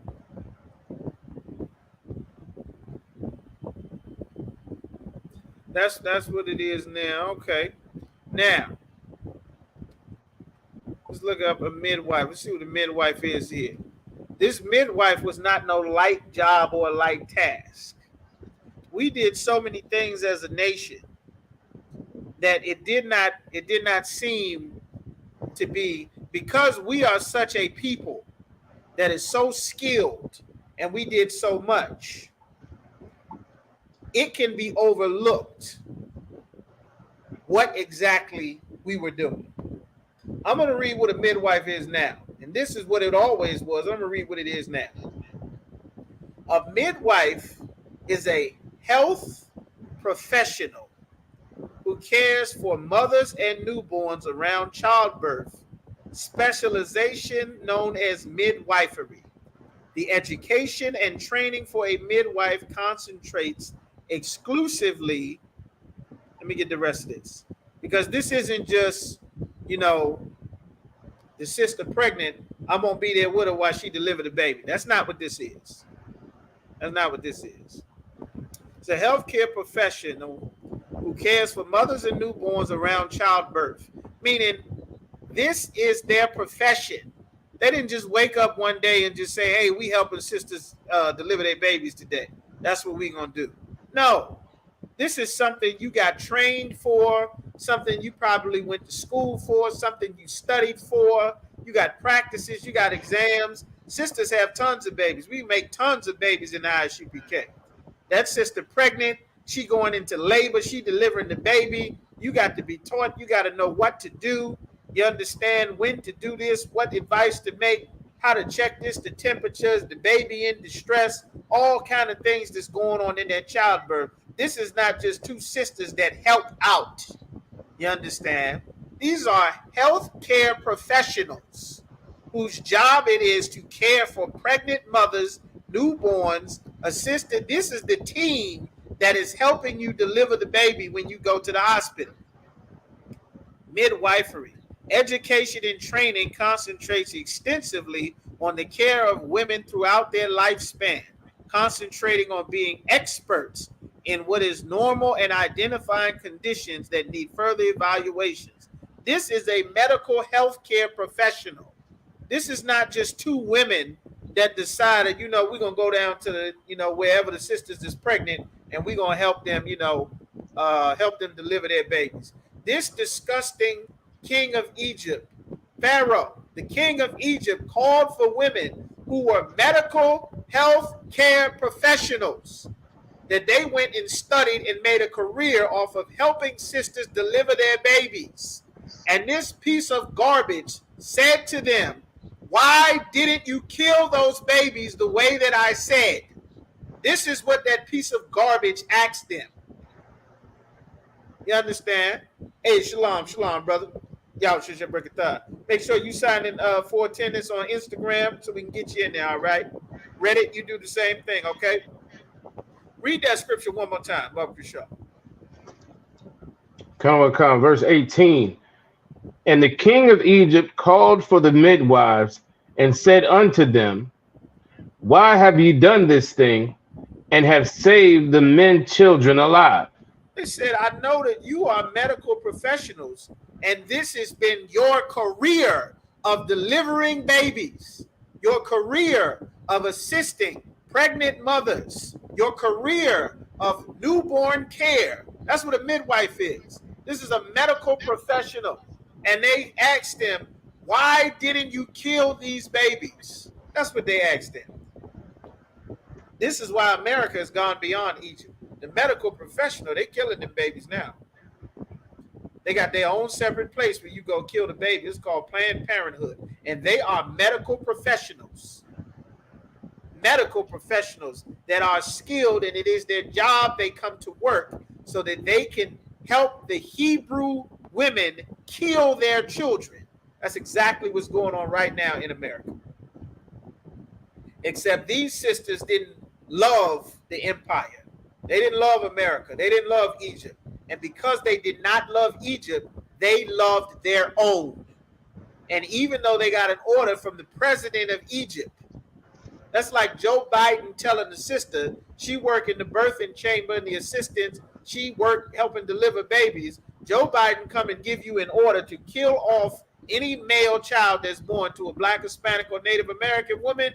If she's having a boy, kill that baby when that baby come out. That's what Pharaoh just said. And now America, because we have been taught to join our oppressors, it's legal to do this here. But when these sisters realized that they weren't one with the empire, they said, ain't no way in the hell I'm killing our babies. You out your goddamn mind. But now, think of the mindset that our sisters have now. They go willingly and pay for it and kill the baby. They call it health care. Needing to be able to go and take a butcher knife and ginsu a baby to death. Take a pair of scissors and cut and stab and rip and pull the baby apart piece by piece, like you take apart the goddamn transmission on your car. That's what's happening to our babies here in America. That's what sisters do to their babies here in America. And these sisters refuse to do it, even though Pharaoh taught them. You make sure you bring this up the next time some idiot wants to talk about how great and wonderful ancient Kemet was, how wonderful Egypt was. They failed to mention about killing off our babies. So keep going. What did the sister say? Verse 19. And the midwives said unto Pharaoh, because the Hebrew women are not as the Egyptian women. They said, we not your goddamn Egyptian women. We ain't one of you people. We the Hebrew women. I'm not no damn Egyptian woman. I'm not an African. You don't tell us to kill our babies. We not the same. Who the hell do you think you are? She checking Pharaoh. They said, I'm not one of you. We not the same people. They said the Hebrew women ain't like the Egyptian women. You understand? We ain't the same. That's what the sisters told Pharaoh to his face. You understand? Keep going. For they are lively. We alive in here. That's go ahead. And are delivered ere the midwives come in unto them. They said the Hebrew women are not like the Egyptian women. We are lively. That's what the word kaya means. It means to be alive, full of vigor, full of life, full of excitement. That's the Hebrew women. They're not like the Egyptian women. That's what Eve means. Eve is kaya in the Hebrew. I don't know where the hell Eve comes from, but kaya is what Eve's name is in Hebrew. That means to be alive, to make alive, to be filled with life and vigor. He said the Hebrew women are lively. We ain't like these African women. We're not the same as them. There's not one Butu here. There's Shipra and Pua. All right. They told Pharaoh off. They said, we're going to deliver every baby that comes to us. Said, we delivered whoever air baby come here, we're going to deliver them. Talking about kill some baby. Out your goddamn mind. I'm going on my lunch break. That's what they told Pharaoh. Keep going. Verse 20. Therefore God dealt with the midwives, and the people multiplied and waxed very mightily. The people multiplied. They steadily coming. They steadily trying to kill us. They make our lives miserable. They got us doing forced mandatory labor. We building their cities. We work in their fields. They trying to oppress us. They are oppressing us. They hire sellouts to make our lives harder, to make it look like we are the problem being lazy, just on the black side of town, just keep making kids and want all these breaks. You understand? Then on top of that, they tell our own women to kill the babies. Our medical professionals that are in charge of our health care, they tell them to kill off our babies. The sisters don't do it. Skip me down to verse 20. Salaki, so that was a verse I just read. Salaki, 22. Salaki. Verse 22. And Pharaoh charged all his people. Hold on. Read that again. Pharaoh charged who? All his people. All his people. That's important. That's an emphasis. That's showing anything showing ownership in the scriptures. That's very important. Pharaoh charged his people because he already went to the Hebrews. He saw that we weren't on the same team as him. So now he's going to tell his people to go and get the job done. Keep going. Read it again. Show. And Pharaoh charged all his people, saying, Every son that is born ye shall cast into the river. They said, we're going to just take the sons, go and take the babies from the mothers and throw them into the damn river. This gets looked over a lot in Egypt. When everybody talking about how great Egypt is, Egypt, they failed to mention this. This is why the Lord killed them Egyptians and drowned them in the Red Sea. This is why they got plagued until they died with horrible hemorrhoids and leprosy and sores, and the Lord turned their river into blood and made everybody sick to the point they vomited and defecated on themselves until they died.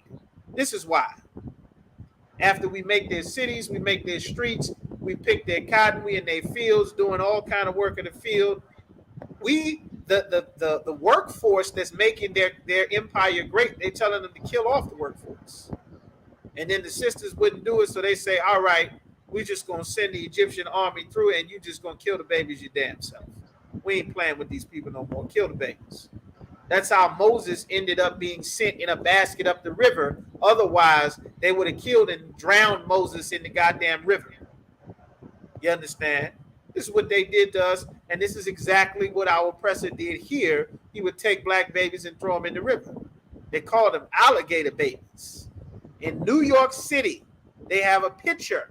It's like a bronze memorial. It's not a memorial, but it's like a bronze statue of a baby in the mouth of an alligator. You can look this up right now, and you'll see a baby in the mouth of an alligator. It might be even coming out of the sewer, where they had alligator babies, alligator bait. They would use our babies, take the babies from the slave woman, put it in the water on a rope, let the baby splash around and cry, halfway drown. The alligator, of course, would come and eat and rip the baby to shreds. They would then kill the alligator, drag him in, gut him, kill him, do whatever, turn him into a pair of luggage, some shoes, some belts, and then they get alligator skin. Well, that's what they would do. Alligator babies. You can look up alligator babies too. You understand? That's in there. It said Ecclesiastes chapter 10 and verse 8 through 14. Like, this is what happened. We might have to get that next week. Let me see if we got time for that. But this is what happened. This is just some backdrop. Of course, we know the Lord raised up Moses, and that wasn't even the end of it. They doing everything that they could. That wasn't even the end of it. Moses ends up getting saved, being raised after his mother puts him in the damn water. You understand? His mother puts him in the water and sends him down the river while the rest of the sisters' babies is getting killed. If you go to verse 11, if you go now to Hebrews chapter 2 and verse 11, this is what they were doing. You understand? In Hebrews 2 and 11, it says, and it came to pass in those days when Moses was grown, that he went out unto his brethren and looked on their burdens. And he spied an Egyptian smiting an Hebrew, one of his brethren. Not only were they throwing our babies in the river, oppressing us, we building them treasure cities, they working us to death. They got horrible taskmaster, Uncle, you understand, sellouts, Uncle Ruckus on top of us, checking us, calling us names, calling us lazy, belittling us so that they can look good in the sight of Pharaoh. Then Moses gets saved while they killing off our babies. He ended up going back into, being raised with all the wealth and power in Egypt because they fish him out the water while the rest of the babies is getting killed. He ended up on the damn Egyptian side, raised in the house by a sister. His own mother raised him because she worked in Pharaoh's house. Moses grow up. He leaves the land where all the Egyptians are because he been raised with the Egyptians, but he know he not an Egyptian. He go now into the land to see where his people live, and as soon as he get there, what does he see? He see them with a knee on George Floyd's neck. First day, he see them choke Eric Garner to death. He see Michael Schlager shooting Walter Scott in the back. He see Tamir Rice getting gunned down at the playground. Freddie Gray getting his legs snapped off and his spine ripped from his goddamn vertebrae. That's what he saw. The first day, he saw Tatiana Jefferson getting shot through the house, Breonna Taylor getting killed in her sleep, Alberta Spruill getting beat to death in her house. First day, that's what he saw. Moses was not used to being a slave, though. Moses was raised a free man. He went and killed that Egyptian and hid his body in the sand because he loved his people. And he was like, what the hell is going on? Y'all just let this happen? Because he wasn't used to being a slave. But then he saw, damn, this is how my people live it. And the Lord took that right spirit in him, not telling nobody go and kill no oppressor. Of course, we don't advocate, we don't say to do that. But Moses had a spirit, and the Lord honored that spirit in him and used and did great things with the love that that brother had for his people. And this is why it's important for us to learn our heritage and see how important it is that we don't join another nation of people, that we don't marry into them, that we don't join the empire. If those sisters loved America or loved Egypt as opposed to loving their own people, if they had leaders telling them, well, we not Hebrews, we Egyptians, because we in Egypt. So don't call me no Hebrew. I'm a Hebrew Egyptian. You know, I'm a Hebrew Egyptian. I'm not no, or I'm a, just making up some title so you can be more and more like your oppressor and less like the slaves. You forfeit your identity. Next thing you know, they telling you to kill your babies, which is exactly what has happened in this empire. You understand? So we're going to get some more on that, but that is history, our heritage of what's going on. That's very important. So now, when you see in Deuteronomy 28 and 68, when it's saying to you that you're going to go into a house of bondage again, this is what was happening to us in Egypt. You understand? And the Lord said you were going to go back into another Egypt, except this time you're going to go in ships and you would never see your homeland again. So give me that last scripture. We're going to close that out. Salaki, Ilazad, damn, you did. Let me see if we got time for it. Let me see how long it is. Alazar, you still there? If you still there, just type in. Let me see if we got time for it. Give me Deuteronomy 28 and 68, Matazah Babukusha. Khan, this is Book of Deuteronomy, chapter 28, verse 68. And the Lord shall bring thee into Egypt again with ships. Meaning the Lord said he was going to bring us into Egypt. The first Egypt we walked in. The Lord gave us instructions. He gave it to Jacob and we walked in there physically. This time we're going to go into Egypt in ships, not voluntarily. Keep going. By the way whereof I spake unto thee, thou shalt see it no more again. Meaning the way where we were in our homeland in the Middle East, we would not see our homeland again. We would never see our homeland again. And that's why, because we discontinued from our heritage, just as we were reading at the beginning of the class. That's why we're learning our heritage and what happened to us and our records in Exodus. That's why we're breaking down what the scripture is talking about. So keep going. And there ye shall be, and there ye shall be sold unto your enemies for bond. Hold on, Salaki, just stop right there. And there ye shall be sold in that land where we're going to end up after we got off those ships, and that new Egypt, that new house of bondage, we would be sold. The first Egypt we went into, we were not sold. We walked in there. We got our own place. We got situated. We grew. We multiplied. We had our land. Our brother was in charge. Joseph was ruling the parts of Egypt. We were straight. This time, it's not going to be like that. We getting on ships, and we're going to go into a house of bondage. And we're going to get on ships, and there, when we get off those ships, we're going to be sold. Keep going. And there you shall be sold unto your enemies. Unto who? Unto your enemies. Unto our enemies. We were going to be sold to our enemies. This is what the Lord is saying. This is the transatlantic slave trade in the Bible. Never at any point in time in all my years of going to church did any preacher, pastor, guest speaker, evangelist, deacon, deaconess ever mention this scripture one time. Never. Not at all. Your whole life wondering who the hell the people in the Bible are, you just know it's not you, when the whole time it is you. That's how evil the Christian church is, man. Keep going. For bondmen and bondwomen. A slave man and a slave woman, a man and a woman that has a price on their head. You understand? That's why they usually talking about anytime something is associated with our people. How many records did the Beatles sell?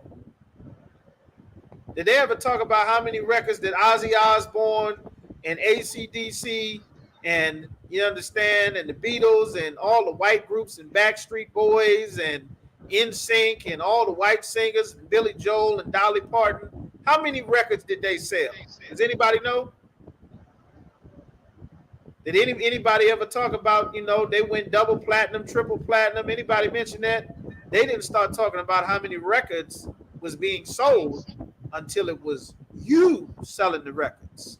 Until it was Jay-Z and Beyonce and Whitney Houston and Michael Jackson. That's when they start talking about how much you are selling, how much the NFL is going to pay you to catch and throw balls for them. And the NBA is going to pay you in the draft. And you in that boxing ring doing that boxing. And you understand? They talking about you because you got dollar signs attached to you. Because there ye shall be sold unto your enemies for bondmen and bondwomen. That's why the Chinese, the Japanese, the Arabs, they don't need a business degree. They don't need a doctorate, a bachelor's, an associate, a master's to go and open up businesses. Because you are the one that's being sold. We are being sold. They ain't being sold. You understand? They ain't got degrees in food safety, healthcare management. They're not being sold. They're not going to the same doctor that you and I are going to. You don't see them in the doctor's office when you going to see your doctor, do you? When the last time you went to see your primary care physician and it was families and families of Koreans and Arabs and Asians and Japanese and Chinese in the doctor's office with you? When was the last time you seen that? You went to the emergency room and saw a bunch of Chinese people in there? Koreans? Nah, you didn't. They here in America. Where the hell do they go to the doctors at? They're not going to the doctors where you going. Their kids not going to school where your kids are going to school. They're not going to college where your kids are going to college. Well, where the hell are they? They're in a completely separate part of the empire for themselves. Like everybody else is doing. They've carved out some area for them, and that's where their people are, and they're not forfeiting their culture to join the empire. Like our people have been taught to do by those same religious leaders and taskmasters that was talked about in Exodus that we just read. All right. So we're going to pick up from there. All right. Next week. All right, y'all. Clap it up. All right. Right. So we at the Israelite School of Universal Practical Knowledge. We start out at 1 West 125th Street in Harlem, New York. We are not affiliated with any other Israelite group. You understand? If you're not in the Isupk, you are not in the truth. Rule for new brother and sister. When a brother and sister comes into the school, they're off limits for 6 months. They're to be saluted only. They're here to learn and shed themselves of the world. After that 6-month period, there is another period where you would request, if a brother or sister has a particular interest in anyone, then they would request to speak to a brother and sister by going to their head, to the camp leader, to ask if they can record a brother or sister. They will either be approved or they will be denied. Either way. All right. Tithes, which is a commandment from the Most High. 10% of any penny of any increase the Most High gives to you, you get right to the school. You go right to isupk.com. You understand? Be able to put your tithes in. Whatever amount, 10% of any penny of any increase the Most High gives to you. Go right to the same website, put it in there to email you a receipt right to your phone. Right to your email. All right. Upcoming high holy days on September the 25th. We got the memorial. Should be the blowing of trumpets that's coming up there. All right. Everybody just look out for that communications. Coming up next week, we have the annual headquarters cookout. You understand? In Harlem, New York, where the headquarters of the school is. It's going to be, should be in Marcus Garvey Park. Those flyers are in circulation. Everyone should have it. Make your arrangements, your preparations. The cookout itself is going to be on that Sunday. All right. The cookout is going to be on that Sunday. All right. Not this Sunday coming up, but the following Sunday should be the 27th. As a matter of fact, right here, let me get it up. The annual cookout, Sunday, August the 28th, at Marcus Garvey Park in New York, the annual ISUPK cookout. You understand? We got a camp speaking, a dynamic camp speaking is going to be on August the 27th in Times Square. Times Square, New York. That camp speaking is going to be off the chain. It's going to be fire. Of course, we used to speak in Times Square all the time before it got shut down due to COVID, due to a bunch of other things. And now we're going to be speaking back in Times Square again on that Saturday, the 27th in Times Square, from 11 a.m. to 5 p.m. is going to be on. You understand? Y'all know it's going to be on. All right. See whatever else we have. All right. Okay. So those are security announcements. Be sure to check any of the videos right here on the channel, ISUPK. No Cowards Richmond, No Cowards Virginia. Be sure to check the videos, like, share, subscribe. Be sure to like the videos, thumb up, share them, leave your comments. All those things help the channel, help the algorithm. You need those, you understand, so that other brothers and sisters will be recommended to watch the videos so that they can come into the truth and we can build our nation much quicker, because China is doing drills, shooting missiles all around Taiwan. It's just a matter of time. You understand? Russia making a move. Russia going to make a move for the rest of Europe, and France is going to leave NATO. And it's going to be on all throughout Europe. Everybody going to get sucked into this World War III. And you need to be building up your nation, because all the other nations are going to war. You don't want to be a civilian in that day. A civilian without a nation, that is. You understand? All right. So we're going to give one courtesy salute here. All right. Men of Israel, Imadium, which means to stand. Going to give one courtesy salute. All right. Men of Israel, Imadium Shabbat, Imadium, Barak, Yahweh Shem Yahushua Barakathum, Yadim Matah, which means hands down, Sar, which means to turn. Going to give one courtesy salute, sisters, Imadium, which means to stand. We're going to give one courtesy salute to the sisters, Men of Israel, Imadium Shabbat, Imadium, Barak, Yahweh Shamar Al-Athan by Hashem Yahushua, Yadim Matah, which means hands down. That class dismissed. All right. That shalom, Israel. The water y'all coming out, shalom.